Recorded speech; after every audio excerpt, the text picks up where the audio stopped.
Hello, I'm the Edumicator, and I'd like to try something a little different today. I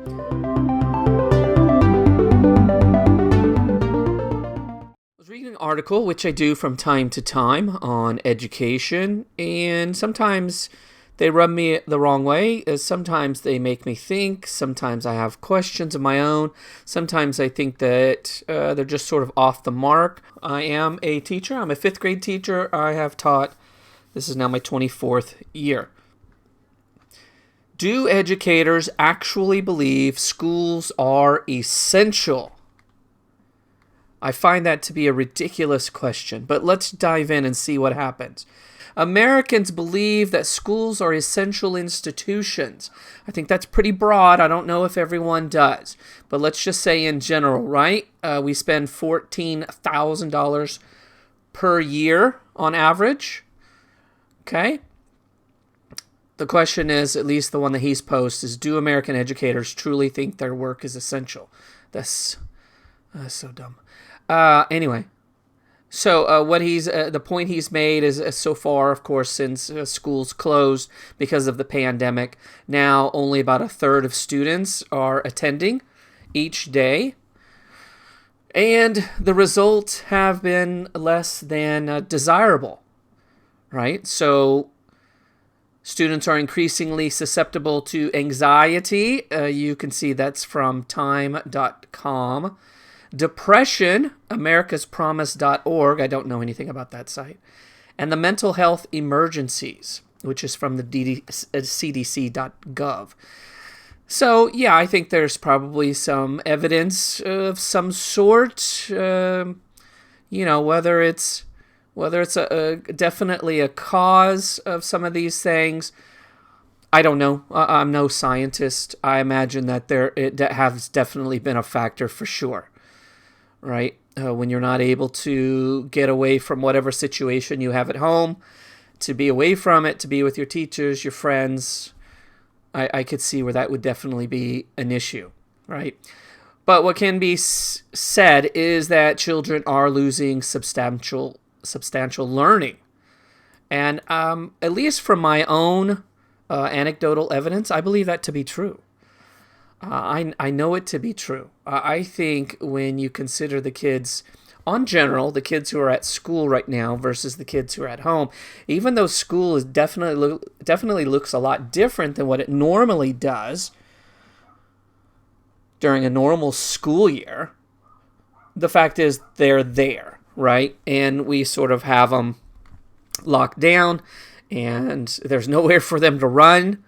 They basically have to do the work to the best of their abilities instead of totally ignoring it, which is what some of them do. If the kids are ignoring their learning and not practicing by doing the assignments, well, obviously, learning is lost. I totally believe that. So it mentions a school district in Nevada in which 18 students committed suicide last year. And it's like, well, I don't know. I mean, can you honestly say that that's a cause and effect kind of situation there? Maybe there's some other factors involved.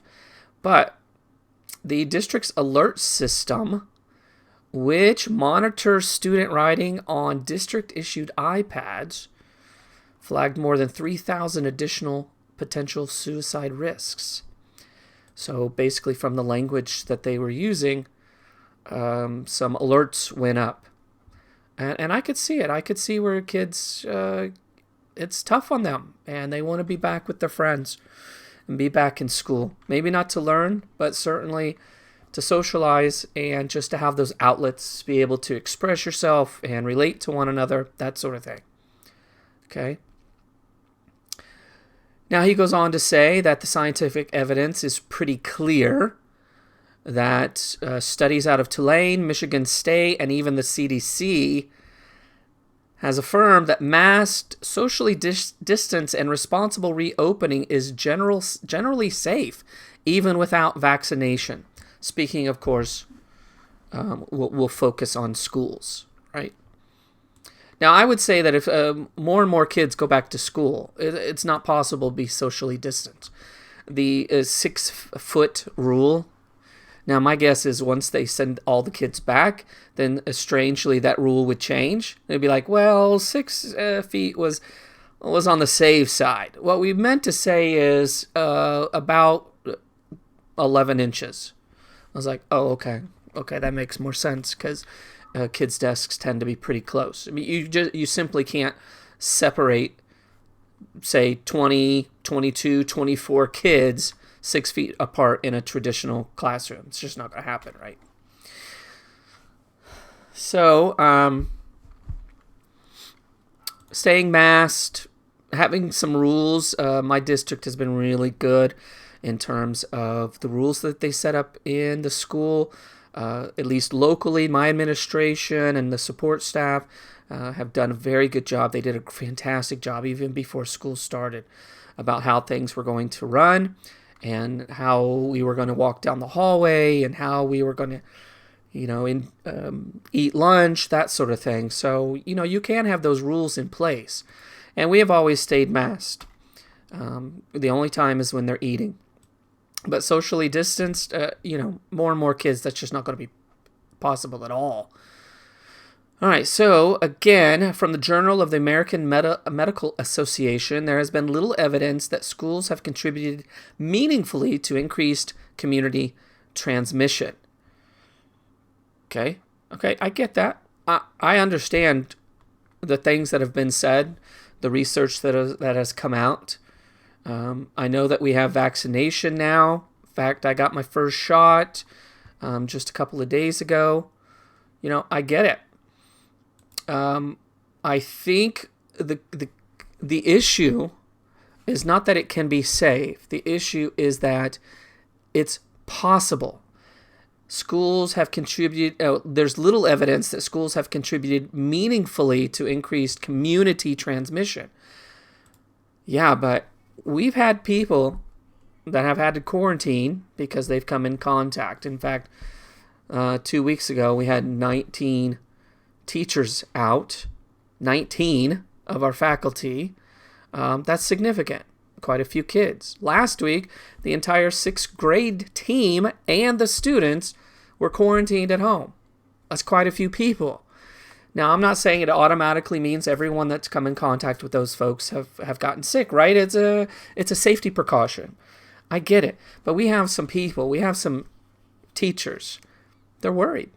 They are. And you can't just point at the research and go, see, it says that is probably not going to happen. They'll be fine.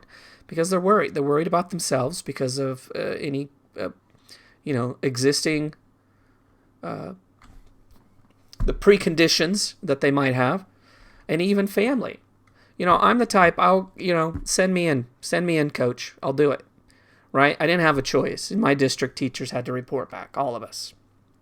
Not a choice. Didn't even matter. One of my teammates has diabetes. Didn't matter. You have to come back, right? So we just take those precautions. But we're worried, not just for ourselves. She certainly is, but also for our family at home. My mom lives with us. My mom has several pre-existing conditions, right? If it ever came home to our house, I have no doubts that it would take her. I think it would take an absolute miracle. The hand of God would have to come down and say, no, not this time. You're going to stick around. I just think that I think teachers get a bad rap for this, but teachers aren't necessarily thinking about themselves. They're thinking about their families. These developments all seem pretty promising, no? I hate this sentence. I hate when people throw in just nonsense questions that there's no meaning for that. There's no reason. It's not even a thought question. It's just I need to throw something in that I think is clever. And who in the world ends with no? These developments all seem pretty promising, no? It's a horrible... Please get rid of that sentence. It's completely unnecessary. You could have gone from this sentence to this sentence and continued. Let's keep going. Oh, my goodness. Yet the same educational officials... Oh, interesting, right? Officials who insist on the indispensability... That's quite a word.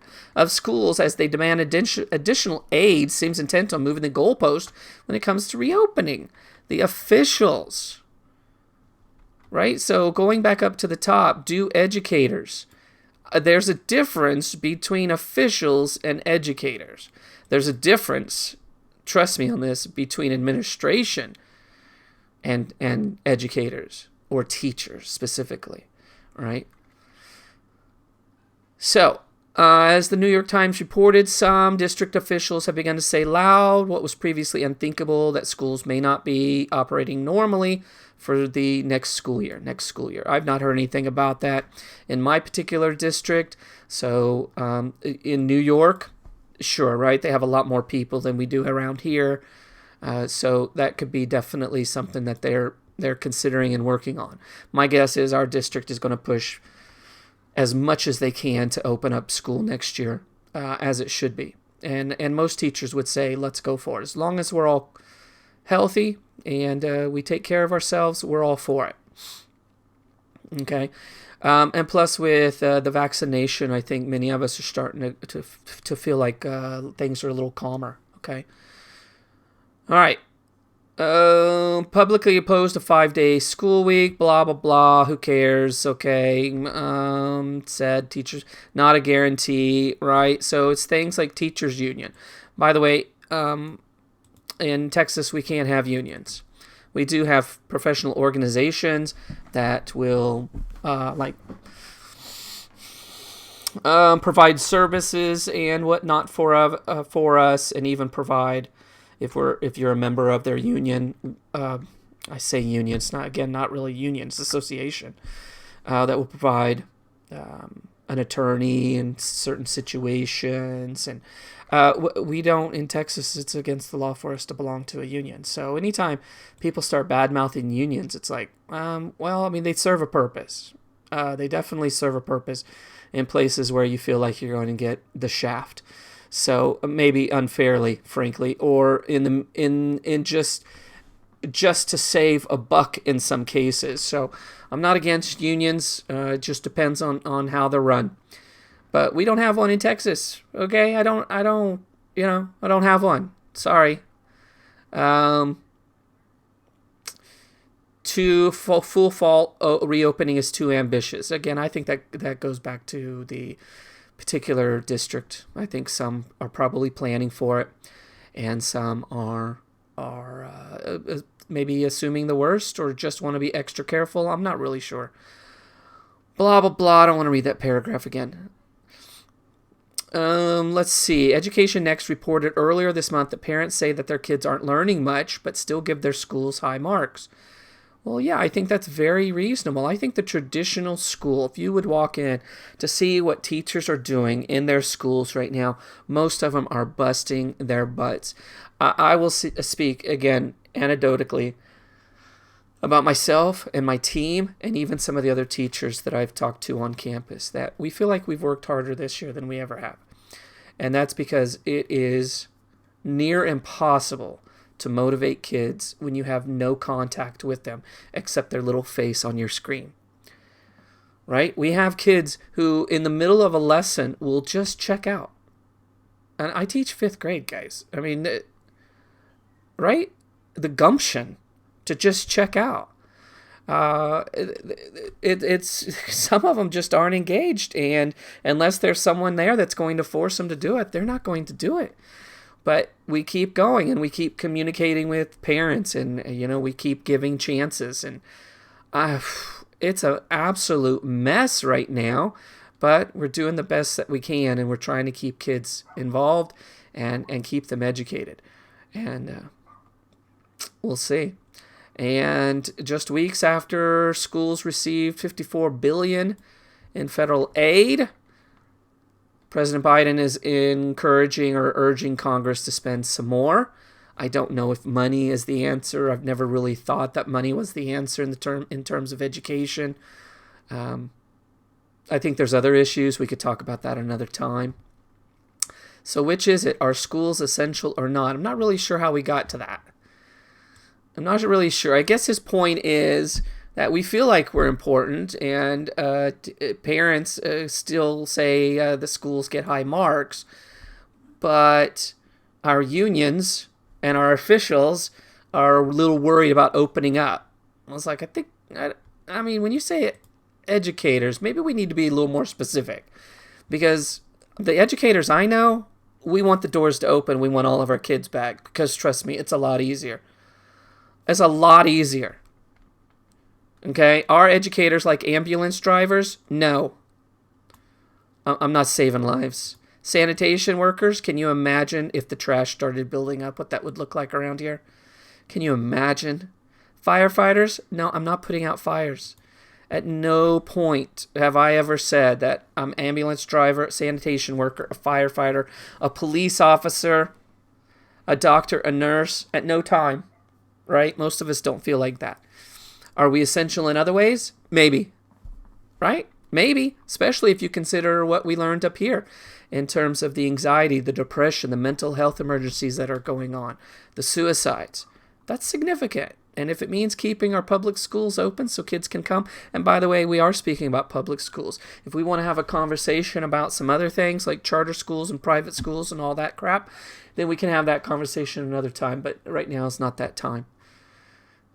If not, if public schools choose instead to fashion themselves as non-essential purveyors of uneven online content, then parents and policymakers would perhaps do well to take them at their word and respond accordingly. Up your butt. I think he's just mixing too many wires here. Right? The idea that somehow teachers make these decisions, and teachers, God, if you read some online articles and if you read online comments, teachers are in the crossfire, and we usually get blamed for a lot of stuff simply because we're worried about our families, and we don't want to take the virus home, right? I think that's human. It's not point a finger at teachers because they're worried. It's like there's a lot of people worried out there. Right? But to confuse teachers with administration, unions, officials, school boards, this is ridiculous. You have no idea how little power we have. Things come from on high, and we do as we're told in most cases, except when some of us shut our doors and do whatever we want. But don't let that out. Guys, I think more needs to be said by teachers about stuff like this. So when I see articles like this that really irritate me, and this has gone on for a long time, and I apologize because it really should be a lot shorter. But this one got under my skin because I don't like what this guy is saying. I think he's way off base. I think he's doing what most people do, which is to confuse teachers. And what I believe, because I am a teacher, so, what I believe to be an essential service to educate our young kids with other people that make decisions for us, or even state agencies. Ultimately, that's what you're talking about, right? It comes from state agencies, and some of it comes from our national government.